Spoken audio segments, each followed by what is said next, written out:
some strategies we did right away was we pulled in our Office of Educational Equity team. So we brought in people who this is their work, and we had them in every step of the way. So as we were developing the essential questions for our units of study, we had them look at those questions and say, hey, give us a different lens. Like, is this the right question to be asking all of our kids? And the feedback they gave us was amazing. And actually, the original essential questions we had developed changed drastically once we brought that team in, as they started to say, well, have you ever thought of how this kiddo might answer that question? Or what experiences might this child not have to be able to do well with that type of question or that type of learning? And so we brought that team in to help us as we develop the curriculum, but we also have an amazing social justice team that has led our team of teachers through professional development all year long, where we're looking at our biases, looking through different lenses, and asking ourselves the questions we need to be asking as we go into the classroom each day. School is in, but are you really ready to learn? Open your eyes to a new day in education with The Awakening Educator, a program specifically designed to explore a new, mindful way of educating our youth. Learn about social-emotional learning, new modalities of teaching, and the most relevant topics in education with your hosts, Susan Andrien and Megan Sweet. Susan and Megan will take you inside the issues by looking at them from different points of view, from policies and research to teaching models that are actually used in schools. There's never a dull moment in this classroom. Have any questions you'd like to ask? Maybe you have knowledge you'd like to share. Share your thoughts live on air. Grab a pen and paper and get ready to open your textbooks and minds to a new way of learning on The Awakening Educator. And welcome everyone to The Awakening Educator. My name is Megan Sweet. I'm here as always with Susan Andrien. And today we have a really cool show. And actually it's a two-part show. We're going to be meeting with some educators from Bloomington. We're going to talk about their decision to retain online learning when we go back to school in the fall, what made them think that this was the best choice for their students, and how they're proceeding. So welcome, Susan. I'll say to you first, and then we'll welcome all of our guests. Hi, everyone. Really excited to be here today. Really excited to talk to Bloomington Public Online School to hear their story. And maybe we can just start with John introducing himself and then move from there. John, go ahead and pass it to whoever you want to introduce next after you. Hi, we're excited to be here as well. I'm John Weiser. I'm the Director of Technology for Bloomington Public Schools. Bloomington is the second ring suburb outside of Minneapolis. People know us for the Mall of America. And we brought three people with us, Holly and Andrew, and I'll let them introduce themselves, work directly on my team as part of our digital learning team. And then Lana is going to introduce herself, and Lana's with the University of Minnesota. So why don't we go with Holly first? Hello, everyone. Happy to be here. Holly Skadsum.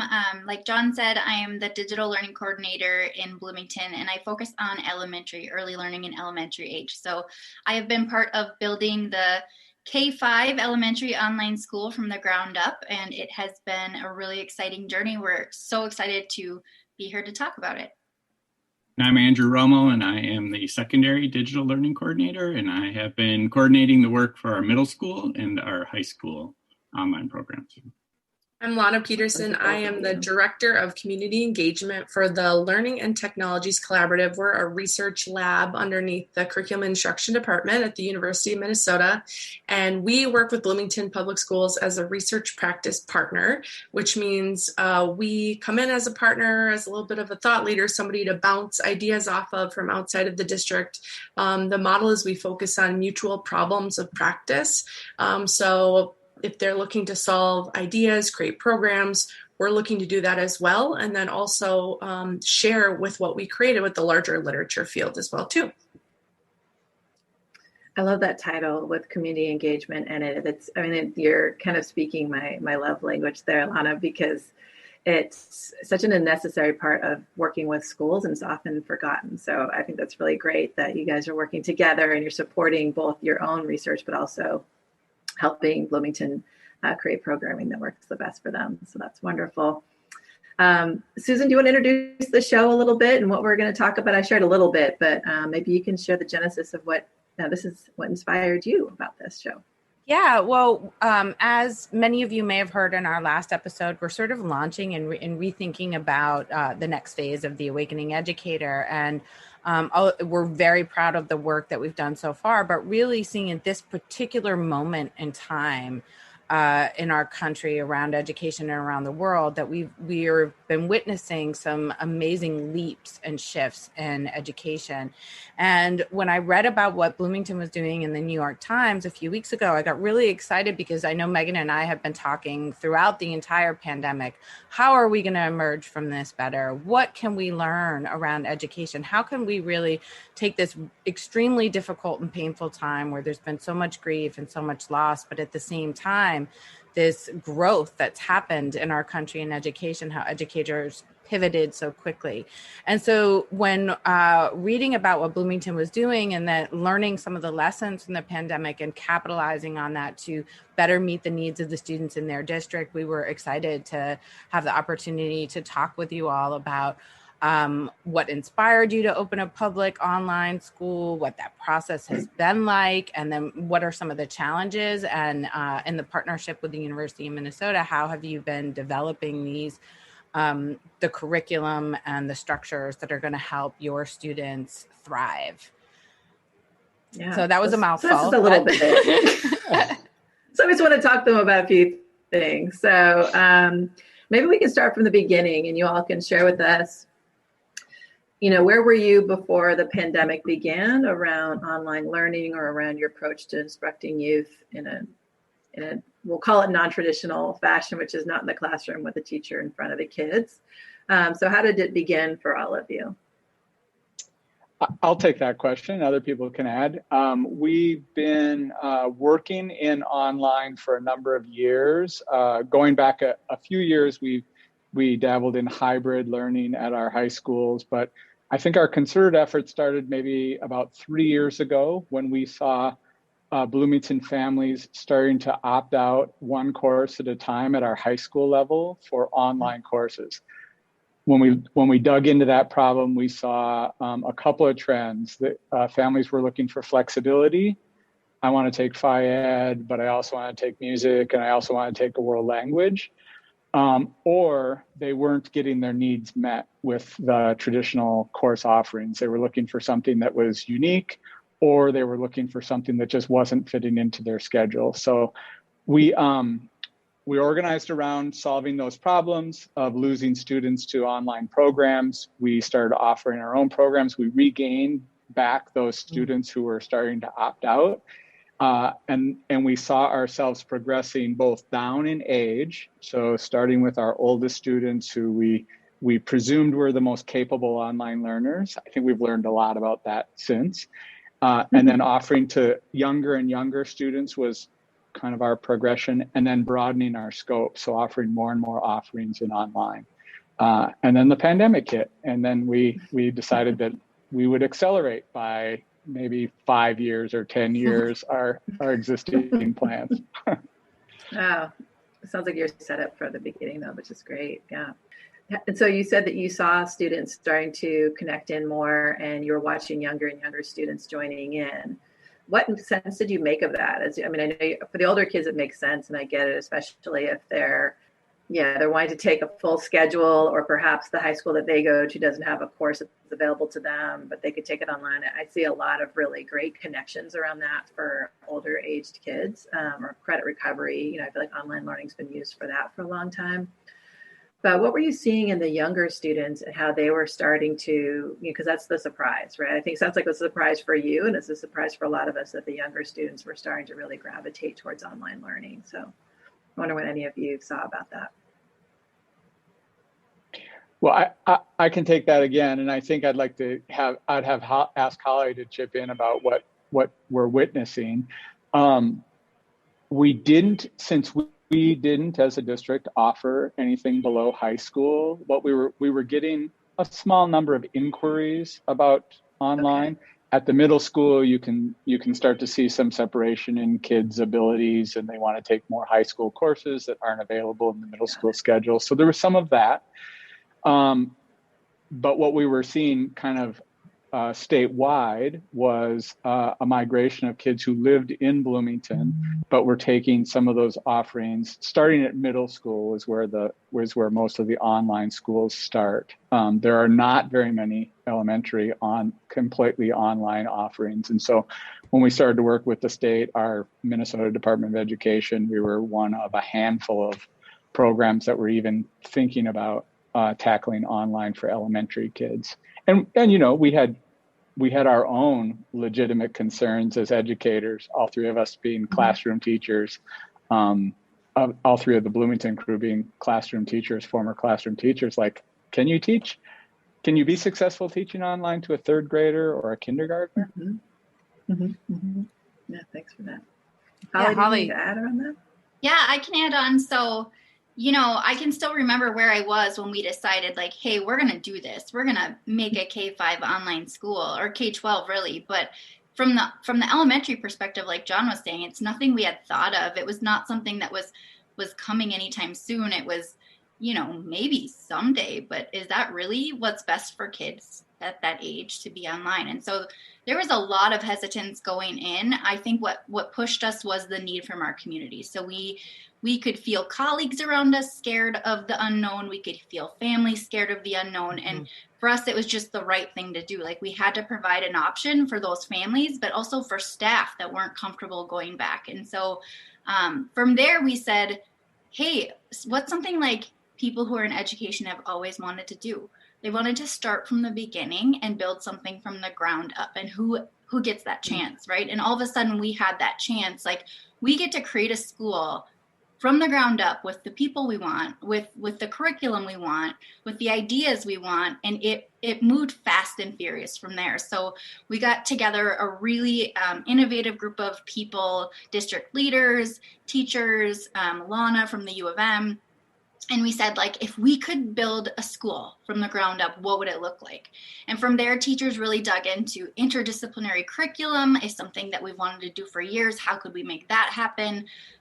Equity, social justice, like, how could we do that right from the beginning? And so we got really, really excited, pulled the right people together, and started building this online school for elementary kids. And I think looking back, the thing we did right was picking the right teachers. And so something you need to make online work is very good teachers. And Lana, I'll pass to Lana in a second, but what we've learned is you need people who are steeped in best practice, but also are able to make that switch, because it's not the same. So they've got to be intelligent enough to take what they've done for years and tweak it on the fly day after day after day, and then change and iterate that to make things the best they can online. And so, all the things we thought, all the hesitancies we've had, we've proved wrong. And our kids are flourishing online, and our teachers are loving online. And all of a sudden we have families and teachers saying, we want back in, bring us back for another year. We want to do this again.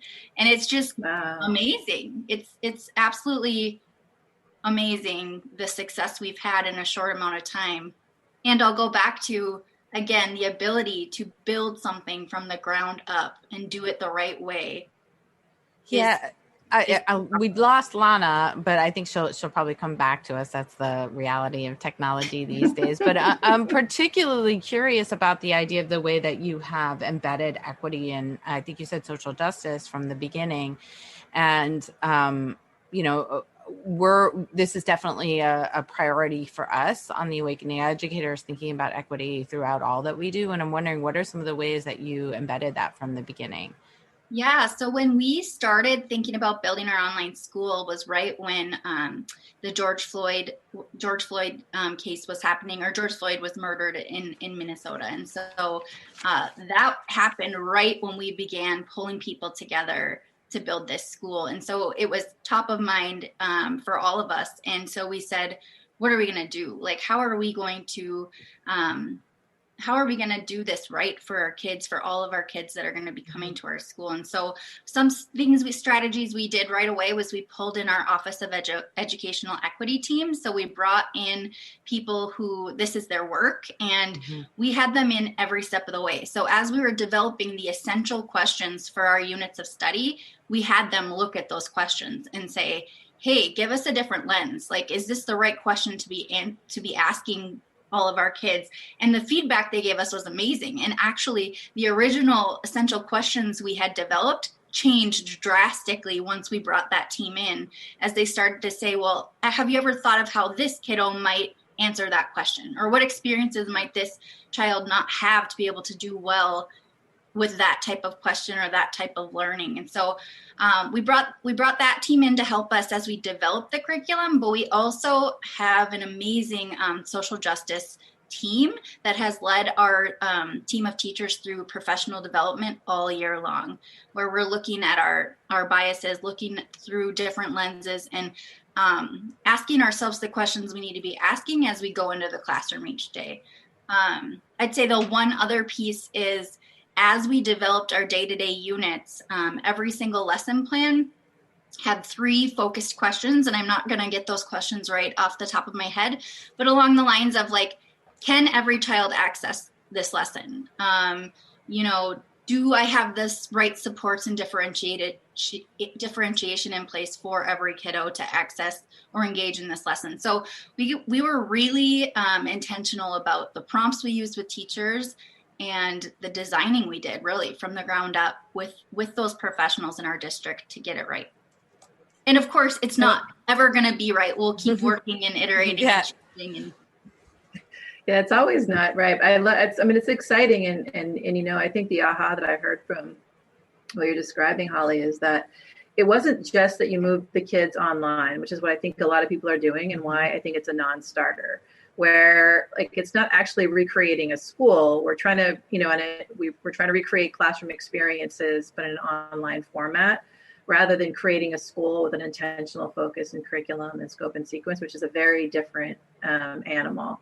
So a lot of folks have, I've been forever and deeply impressed, and I'm so proud of my allegiance with all educators across the country after what we saw this year. I always have been, but boy, I did go up 100 notches after what I saw all of educators do this year. Just the innovation and our ability to adjust. But again, what I think what is stopping people from wanting to do online instruction is they're turning it into the online instruction curriculum that folks are there's places that are selling that curriculum, some far better than others. And we've definitely had some stumbling blocks here in California, where some of the images and the messaging that was in the curriculum was actually very outdated and the opposite of aligned with social justice or equity. So there's been a lot of those experiences. So I think when people think about online learning or online school, that's where they're going to, this prepackaged curriculum that kids move through on their own, or this attempt this year by teachers to make learning accessible online through a virtual classroom, which I think has had a lot of success. But again, I think what you're offering is a third option, which is a fully articulated K-12 school with common threads and curriculum, which and an intentional development of skills and capacities for kids over time, which is a really exciting shift from what we were thinking about there. Yeah. Yeah, and as part of a public unified school district, which I think we're seeing lots of online schools in charter areas, but what's exciting is that this is an offer that's within a unified larger district. And that feels very different, because I know there's a lot of feelings and a lot of ways in which charters have come into the playing field that are complex. So Lana, welcome back. We lost you there for a minute. It's okay. I don't know if I don't know which pieces you've heard, but we would love to hear from you and from your perspective around how you've supported Bloomington Online School with some of the curriculum development and some of the pieces that Holly was alluding to. Yeah.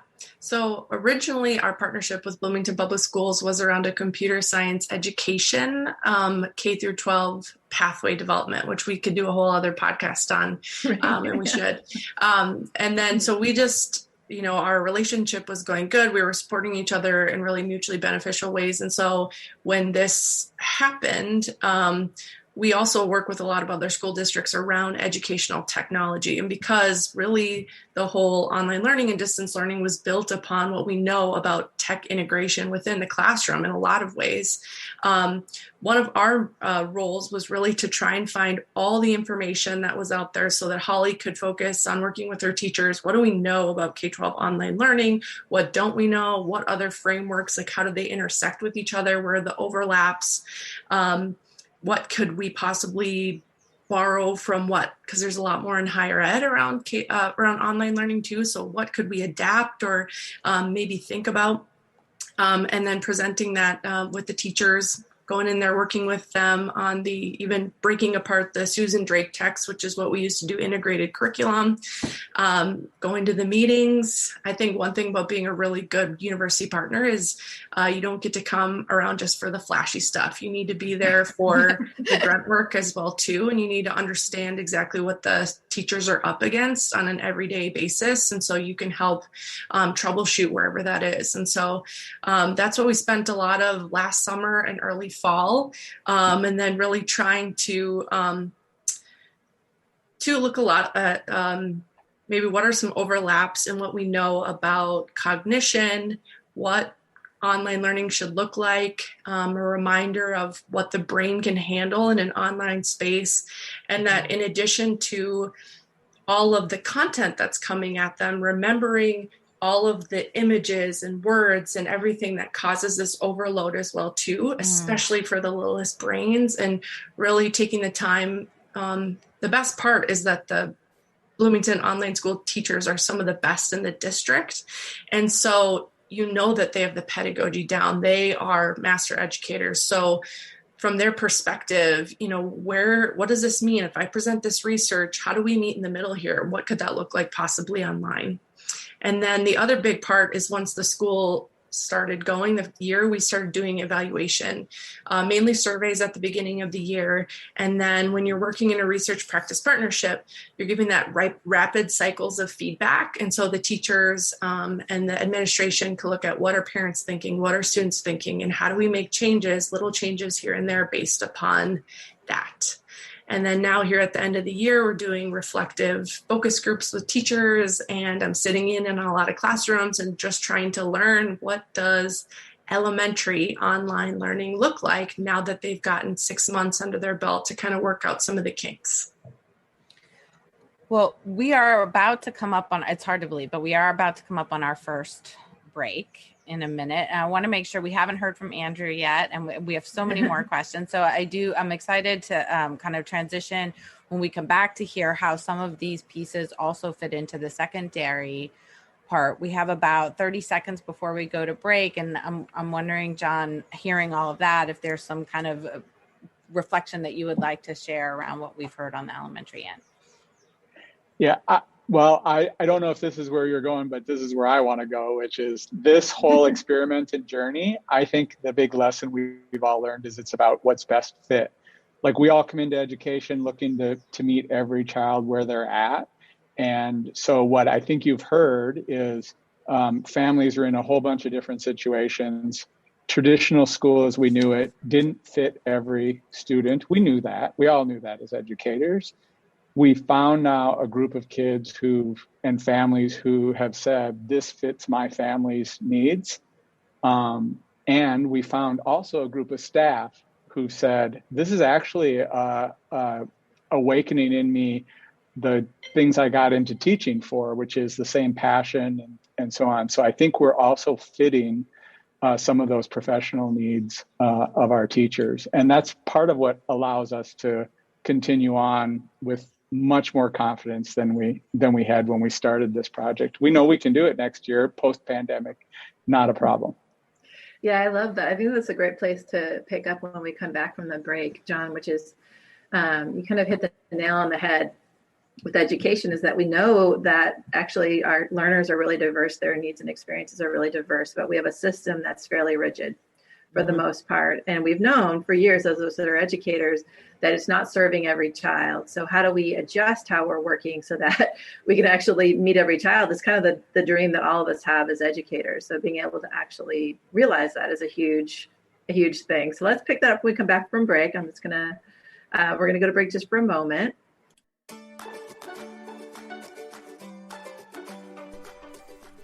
Hey listeners, are you enjoying this show? And do you want to hear more? Then please subscribe to our show on your favorite streaming platform. Like this show and tell others about us. We are available on CastBox, Deezer, Podcast Addict, Podchaser, Google Podcasts, iHeartRadio, Spotify, Spreaker, and Apple Podcasts. So please connect with us there. You also can watch shows live being recorded on our Facebook site, The Awakening Educator. You can connect with us via Instagram or Twitter at The Awakening Educator. And you can also subscribe to our newsletter. We've been busy recording a ton of terrific shows that will be rolling out over the rest of this year. So we would love to be able to have you be a regular member of our community. Thank you so much and have a great, great day.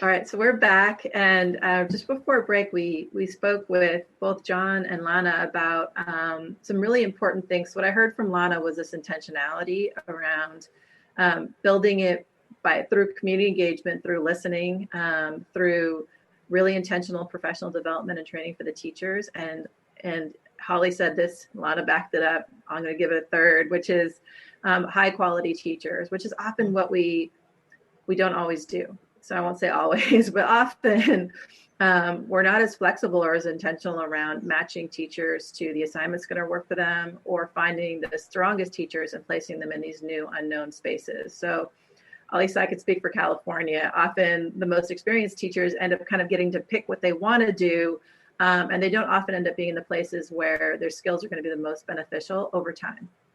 So it's often a challenge for us that we deal with. So the fact that you identify teachers that were excited about this is really exciting.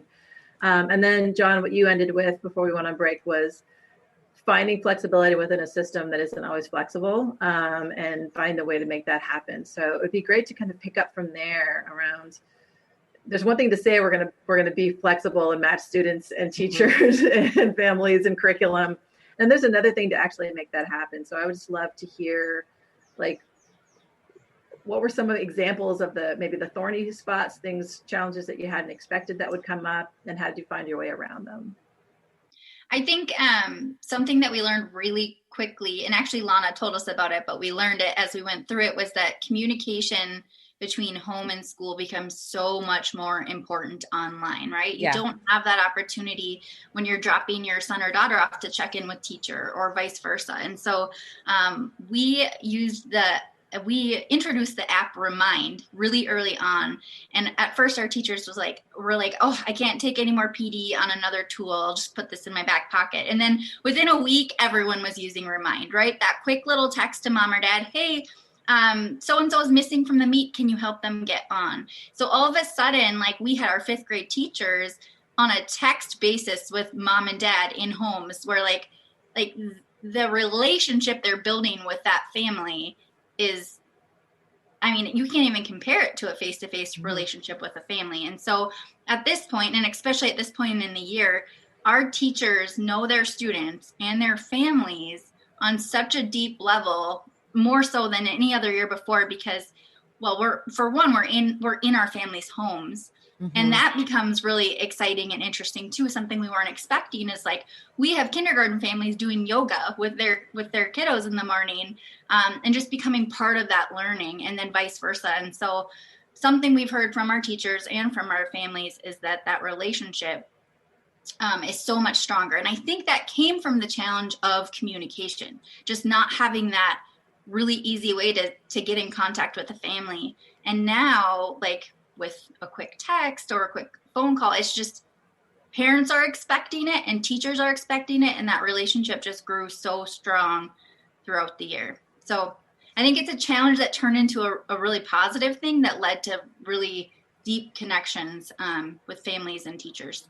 We saw that a lot in Oakland as well, and are hearing from teachers who historically had not been in as much contact with families, really seeing that develop a richness in their relationship with their students. So I appreciate you highlighting that, and I think we're seeing that as well, and trying to think about as students transition back to in-person, how to capitalize on some of those relationships. I'll just add to that too, that with the parent piece, there isn't a lot of research on K-12 online learning, but of what there's an adolescent community engagement model. And they talk about how you have to be so intentional about the way you bring in parents from the very beginning.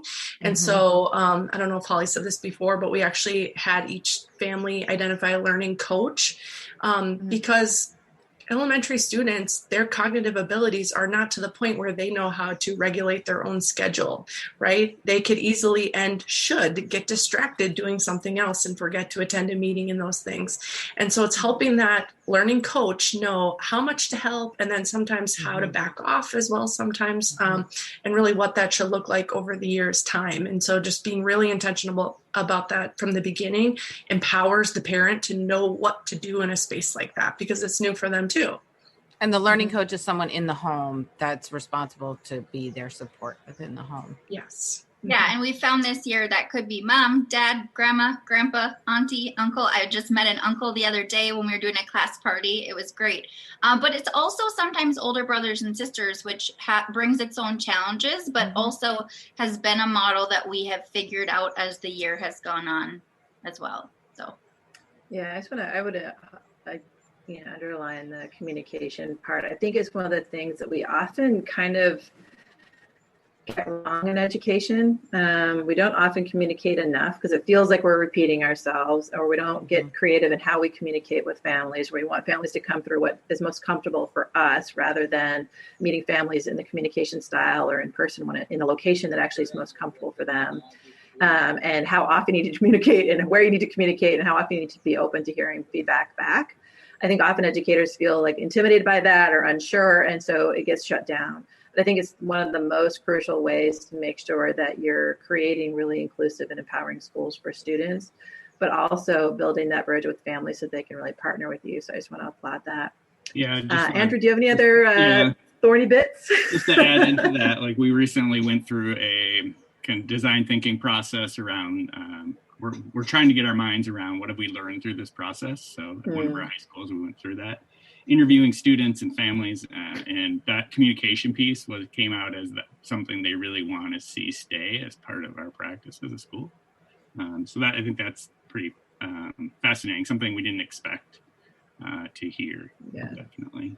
I just as a secondary level, I've been watching and learning. You know, we would say we're in process around figuring out online and figuring out education maybe altogether. And a couple of really interesting things that have come up from the secondary. One is the kind of right fit for teachers, and really what I've seen happen. I don't know if it's pandemic related or if it's a product of teachers just being in a totally new setting and teaching, like working through problems of practice together, is just the community they've built as teachers. So. They're not in the same physical space of a school building, just like kids aren't. Yet the way they've come together to kind of support just the whole program in school has been pretty amazing, right? Not totally surprising because we know educators do that, but really just powerful, I would say. And then the other thing I'm seeing from teachers is that they moving to online in secondary is making them rethink content and rethink pedagogy, and just really that creates a spark. And I know we're all exhausted, of course, and we're living through a pandemic, but that spark carries over to allow us to find success with kids, which is pretty awesome. Yeah, that's I love that. And I think teachers working together is so important. I also really appreciate that the three of you are educators because this isn't going to be a secret to any of you. We're pretty bad as a general people around technology and instruction. I still go to paper. I mean, I have a Kindle and I'm telling you, I rather a paper book. And if I'm having a meeting, I'd much rather get out the giant poster paper and do it that way still, even though I've learned all these new tricks through online. So I'm just wondering how you, knowing that that's, we're a people that's a little bit slow to take on technology. You all are in the technology department, so you guys are already a little bit ahead of the game. How did you, with both this school, but maybe even across the whole district, start to support educators to open up to and embrace technology and do it so quickly? Because that was that was a one-day turnaround, basically. Even though you all had a little bit of a head start, it sounds like from John, from like thinking about this, but that's a quick turnaround. I'm just wondering how you all did it. I think maybe John will speak to it, but I'm fairly new to the school district, and I would say that there was a long runway kind of into this experience, even though it was so unexpected. The work that John and his team have done over the years is pretty impressive, and it's been deep work with teachers and students. So. Oh, that's great. Yeah, and Andrew, you're not that new to the district. So I would say, Susan, you touched on it a little bit earlier, like the advantages. It's hard to overestimate the advantages of doing this within the context of a school district is. Doing it as a charter school, I don't know how those schools actually do that work, because we have a curriculum and instruction department that is fully equipped to handle all the Minnesota state standards. And we have a special education department that's powerful around meeting all students' needs. And we have EL specialists, and we have teams of people who are doing this work who we can call on. It's not the same work, right? It's not like a cookie cutter, like we're just starting the same thing. Everybody has to take a little bit of a 5-degree twist when they come into tackling a new problem with our school. But leaning on that foundation is super powerful. The head start that we're referencing here about adapting technology, this goes back to another U of M connection, pre-Lana. We've talked in our district about the RAT framework going back for a number of years. It's just a short acronym that comes out of some early University of Minnesota learning technology research about how educators adopt new technologies. And so the R stands for replacement. We all experience this. We're going to do something new, but we're going to do it with a computer program, or we're going to do it with a new piece of technology. It's often painful. It often is not very efficient. And it's what you talked about, Megan, which is like, I just want my butcher paper back. But if you hang with it and you have a good reason, you move through amplification, which is you discover something. And so I think a lot of this year has been about discovering things about education and about online, especially, that we really didn't anticipate, but they've been lots of pleasant discoveries. And then the T in that RAT framework is about transformation. We tell this story to teachers, and we believe it to be true, that if you go through this continuum, you'll get to a place where you'll find yourself with new practices that you can't replicate the way you used to do things 3 years ago or 5 years ago, when we had the luxury of 3 or 5 year cycles, And so we're all of that's sort of on steroids this year, or COVID steroids this year. And so we know that cycle well. And I think that we had teachers pretty well prepared. So the ones that were willing to take the risk with us were already down that continuum a little bit. They were a little bit more risk takers. And then they were able to tackle that learning curve that we've all been through and that we're all still on as we go into next year. I'll just add to that as working in the University of Minnesota, you get to see a lot of different school districts. And when COVID happened, school districts came together all over from Minnesota. And you saw, as Andrew said, the school districts that had these pre-existing, they had the infrastructure, they had the devices, they had the professional development, and this was a priority for a long time. And Bloomington was one of those places. And to just note that both for Holly and Andrew, they had to support their whole district with distance learning, emergency remote teaching and learning. These are for everybody, for those that it works for, everybody had to do it, as well as building Bloomington Online School. And so those were separate plans. And I remember back in the summer, because I work with other districts, Holly put out a seesaw overview that was retweeted like hundreds of times. every district in Minnesota was downloading it because she had created a plan. This is how you use Seesaw and distance learning. And everyone's like, thank you, and shared that. So keeping in mind that they're building two and maintaining programs at the same time. And so it really does pay off to have that pre-existing foundation. Yeah, I'm curious as you talk about Seesaw, and just in our district, right, especially at the beginning, it was like Seesaw, Flipgrid, and Pear Deck, and there's so many different tools, and some of them are really great, and all of them have value. And I'm wondering, as a school and as a district, how you all decided, is it how much individual choice do teachers have around the tools that they really like and use in their classroom? How much of this is universal within the online school? And how did you come to that agreement? Because I know in our district, there's a lot of tension between autonomy versus, support and uniformity, and a new, innovative and exciting school. I imagine there's a lot of folks that want to do like what they want to do. So how do you manage those complexities? John, do you want me to talk about core tools?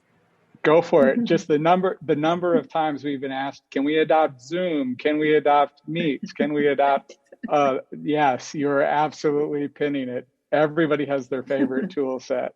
John's done a really nice job of building, just in our department in general, this idea of core tools. And so in Bloomington, we've adopted 3 core tools, and that is Seesaw at the elementary level, the Google suite of tools, and then I'm forgetting the last one. The hub, which is where we get data. And so what we try to say to teachers from the very beginning is, we're going to try to do it with these tools first. And if we can't do it with these tools first, let's talk about it. Let's have a conversation and see what an additional tool might be needed. But we're going to probably guarantee you we can do it with these tools first, because we picked really strong core tools. And so that's kind of how we've been able to keep down the amount of adopted tools, is really sticking strong to, we have 3 strong core tools, and we're going to get the job done with those tools. But we'll have a conversation if you want to talk about something shiny. But we also think we could help you build that shiny thing with our current tools. And so we've really adopted that model of thinking, and it's, I think, served us well, because I've talked to so many districts that are floating around in a world of like tools everywhere, and to manage that as a district is tough. So I think that's another piece where John was really smart, is thinking about less tools equals less management and less support, and we don't have unlimited amounts of support. And so I think it was just a really smart model to begin with, and it's, like I said, served us well.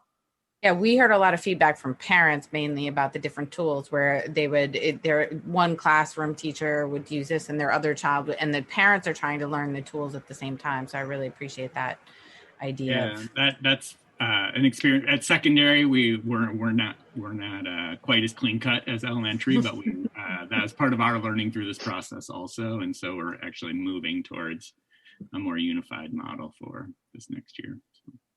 Yeah, with Canvas, and Canvas is our learning management system at our secondary, if people want to hear round out that tool set.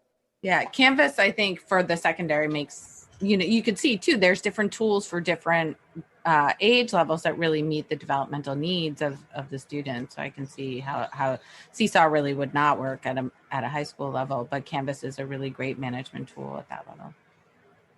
Yeah, and I want to keep just reinforcing these things that to me are the golden moments in leading a change, which is mapping out what is going to work, but also leaving the door open, because, as adults, we want to be able to have our opinions be respected and heard. And we need those boundaries so that we don't so things don't become like we're just chasing cats all day, which can happen. So I really appreciate that balance of like, we think we have it. Please try it out.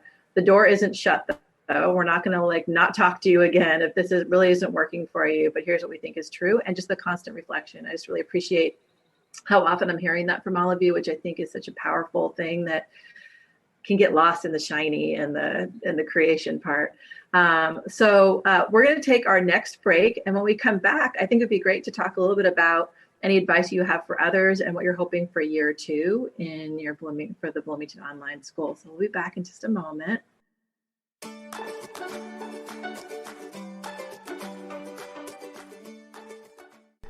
Are you ready to change the way we do school? Yeah, me too. This is Megan Sweet from The Awakening Educator, and I've designed programming that empowers educators to reimagine how they approach their work. The pandemic has laid bare what most of us already knew. Our schools are under-resourced. Our system is set up to fail our most vulnerable students. Our educators are burned out and overwhelmed, and we all deserve better. With almost 30 years in education and 15 dedicated to leading school reform, I have been there and I get it. I've sat in the same seats that many of you have. I've been a classroom teacher and a school administrator. I've led district, county, and statewide reforms. I've coached dozens of teachers, principals, and executive leaders, and I've partnered with students, parents, and community activists. I have the scars from a lifetime of scrapping out in education, but also the lived experience that change is possible. After facing the prospect of quitting education myself, I began a journey to understand how I could stay in the profession I love, but do it in a way that was sustainable. Here's what I now know. It begins with self-care. Prioritizing ourselves can feel counterintuitive for educators, but when we give without attending to our own needs, eventually we run out of resources and burnout ensues. But when we stop fighting the system and instead look inward for the answers we seek, we live more empowered lives and are better able to create the educational settings where our students will thrive. Here's what I also know. We already have the answers inside of us, we just sometimes need help getting them out. And that's where I come in. I love supporting educators to find their inner voice and match all those school smarts with their innate instincts about what works best for students. My superpowers are listening well, synthesizing ideas, and breaking complex processes into understandable and accessible parts. How will we do it? It all starts with doing what I call self-work, dedicating time and attention to building a relationship with ourselves. We do this in a course I call the Beliefs Lab. By the end of this course, you'll understand why self-care is essential for being an effective educator, and you'll have strategies you can use right now. You will also get a handle on some of those beliefs that are helping you and those that are getting in the way. The next step is doing the schoolwork, leading classroom and school change. In the course I call The Cycle, you will learn a process for realizing goals for yourself and for your educational context simultaneously. You will also have deeper insights and strategies for putting your plans into action. Want more support as you engage in this self-work and schoolwork? I've got you covered. My personalized coaching and consulting services are designed to meet you in your school right where you are and support you to clarify your vision for the future. Want to know even more about what I do? My book is a great place to start. An Educator's Guide for Using Your 3 Eyes details the self-work and schoolwork that I described above and talks about concrete ways that you can start to feel better right now. If you want to learn more about how to work with me in the courses I just described, please come to my website, www.your3eyes.com. That's YOUR, the number 3, EYES.com. I can't wait to support you to realize a better future for yourself and for your school community.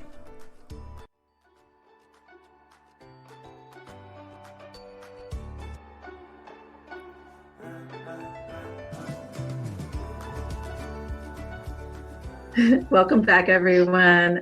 When we went on break, we promised to come back and talk a little bit about reflections on year one and as the school district starts to prepare for year two. So, John, maybe can you talk to us a little bit about what you've learned from this year, how you're applying that for next year, and what your hopes are for year two? Yeah, certainly. So Lana had alluded to it earlier that we've been working with the University of Minnesota around computer science. We have a couple of computer science immersion schools at our elementary level, and one of our middle schools is a computer science immersion school. About mid-year, as we got through the back to school, the normal back to school plus the online plus the weird year that it is, we saw some power in starting to incorporate those computer science learnings into what we were doing with our online effort. So we had such success, and we were starting to think about next year. We decided to merge those efforts into our new identity. And so we did a whole bunch of identity and branding work this spring, and we've renamed ourselves to be New Code Academy for next year. New Code Academy. Yeah, and we'll be a a computer science immersion school. So in addition to being online, we'll have computer science immersion at our core. And here's what I think is pretty remarkable about online learning in general. We're a pretty big district. We have 10,000 students total. And so we can offer a lot of variety. And like we've already said, we have a lot of teachers to draw on, a lot of background knowledge to draw on, but not every community is like that. And so where we see online students seeking out more opportunities for what their school of 3,000 students or 300 students, we think there's a real opportunity. Computer science is hands down, like it's an equity move. It's an economic move for students. It breaks cycles of poverty. There's just so many good things about computer science. We feel like we're now going to be able to offer those not only to our students, but to be able to expand to communities that don't have that opportunity for their kids. That's really exciting. So what you're saying is that in addition to the social justice work that's built into the core of the school, and remind me of the name again, it's New Code Academy, right? New Code Academy, yes. Awesome. So now there's going to be a pathway, a technology pathway that runs all the way through. Is that the best way to describe it? Or is it based focused on computer technology more specifically? Well, I don't want to monopolize the time, so I'd let Holly or Andrew talk about how computer science looks and feels like in the day-to-day, week by week. Yeah, that'd be great. Well, at the elementary level next year, our students will get 1 hour of computer science instruction a week from a computer science specialist. So it's not in the specialist rotation. So the computer science specialist actually comes in and co-teaches with the teacher in the online class to offer the computer science skills.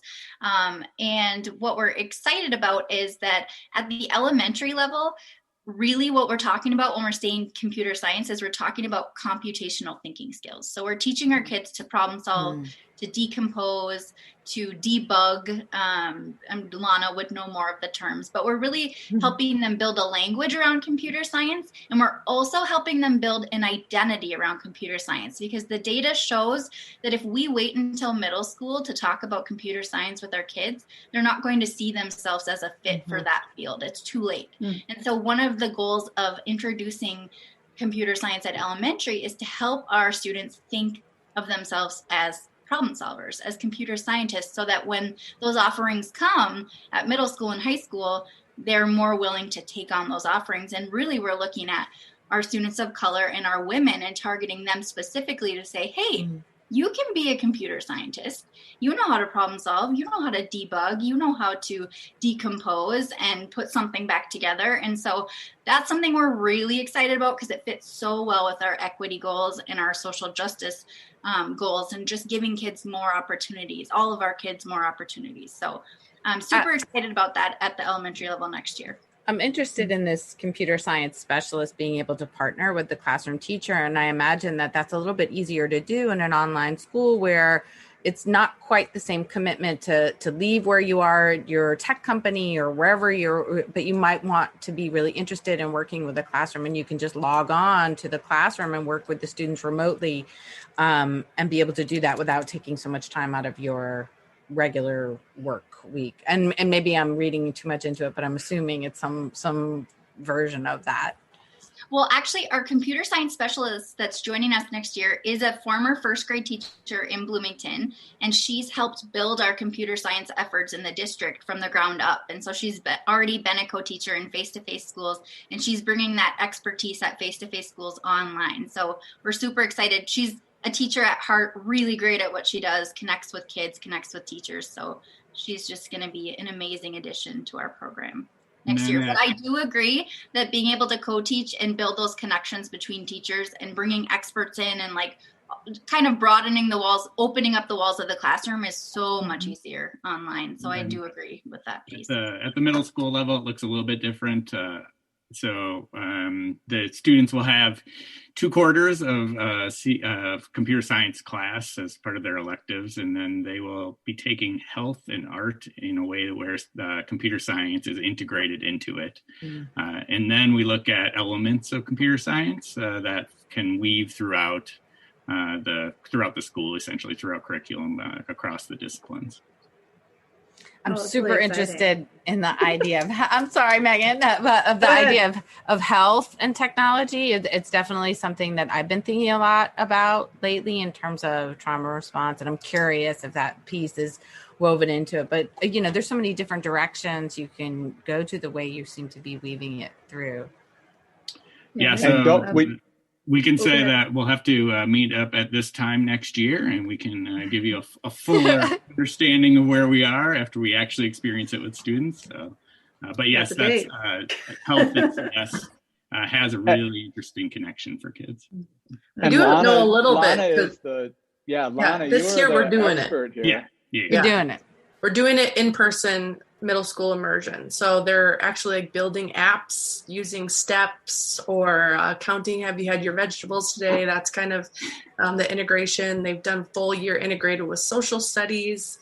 And then art right now, they are designing the coolest digital art and then making games based on their new art knowledge and impressionism. And it's really amazing. And that's what it's really about. It's about agency. It's about having something that you care about, but then having the tech skills to make something and do something about it in a tech fueled society. So it's not so much that we want students to be building apps by the time they're in fourth grade. We just want them to be having fun. We want them to be creating and not just consuming and feeling like, hey, I care about polar bears, so I'm going to make this website to tell everybody about that. So that's what we're aiming for.